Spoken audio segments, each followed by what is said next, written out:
അങ്ങ് ഡൽഹിയിൽ വെച്ച് പ്രതിപക്ഷ നേതാവ് എല്ലാ മാധ്യമ പ്രവർത്തകരോടും കൂടി ഒരു ചോദ്യം ചോദിച്ചു.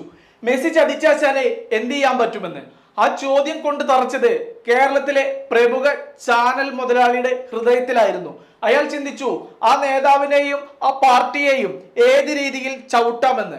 അതിന് അയാൾ കണ്ടെത്തിയത് തന്റെ തന്നെ ചാനലിലെ കൂലിപ്പണിക്കാരനും പോസ്കോ കേസിലെ പ്രതിയുമായ ഒരാൾ എഴുതിയ തിരക്കഥയാണ്. ആ തിരക്കഥയിലെ നാടകങ്ങളാണ് ഈ നേരം വരെ കേരളം കണ്ടുകൊണ്ടിരിക്കുന്നത്. എന്നാൽ ആ നാടകത്തിൽ ആദ്യ രംഗം അഭിനയിച്ച ഒരു നടിക്ക് പാളി. എന്താണെന്നല്ലേ, പീഡിപ്പിക്കപ്പെട്ട ഒരു സ്ത്രീയുടെ മുഖത്തുണ്ടാവുന്ന ഒരു ഭയാനകമായ ഭാവമോ അല്ലെങ്കിൽ ലജ്ജയോ അല്ലെങ്കിൽ ദുഃഖമോ ഇതൊന്നും തന്നെ ഉണ്ടായില്ല എന്ന് മാത്രമല്ല, പകരം ശൃംഗാരവും ഹാസ്യവും ഉണ്ടാവുകയും ചെയ്തു. അരിയാഹാരം കഴിക്കുന്ന മലയാളികൾക്ക് അത് മനസ്സിലായി എന്ന് കണ്ടപ്പോൾ പിന്നീട് ആ പോസ്കോ കേസിലെ പ്രതികൾ ഇറക്കിയത് ഒരു കണ്ടെയ്നർ നടിമാരുടെ അഴിഞ്ഞാട്ടമാണ്. അത് ഇപ്പോഴും കേരളം കണ്ടുകൊണ്ടിരിക്കുന്നു.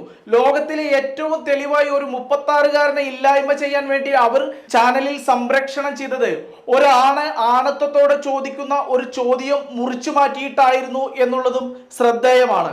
എന്തിനാണ് ഇങ്ങനെ ഈ പോസ്കോ കേസിലെ പ്രതി തിരക്കഥ എഴുതുന്നത് എന്ന് ചോദിച്ചാൽ അതിന് ഒരേ ഒരു ഉത്തരമേ ഉള്ളൂ. എന്താണെന്നല്ലേ, 2026 നിയമസഭാ എലക്ഷനിൽ ഈ പ്രതി MLA സ്ഥാനത്തേക്ക് മത്സരിക്കുന്നു എന്നതാണ്.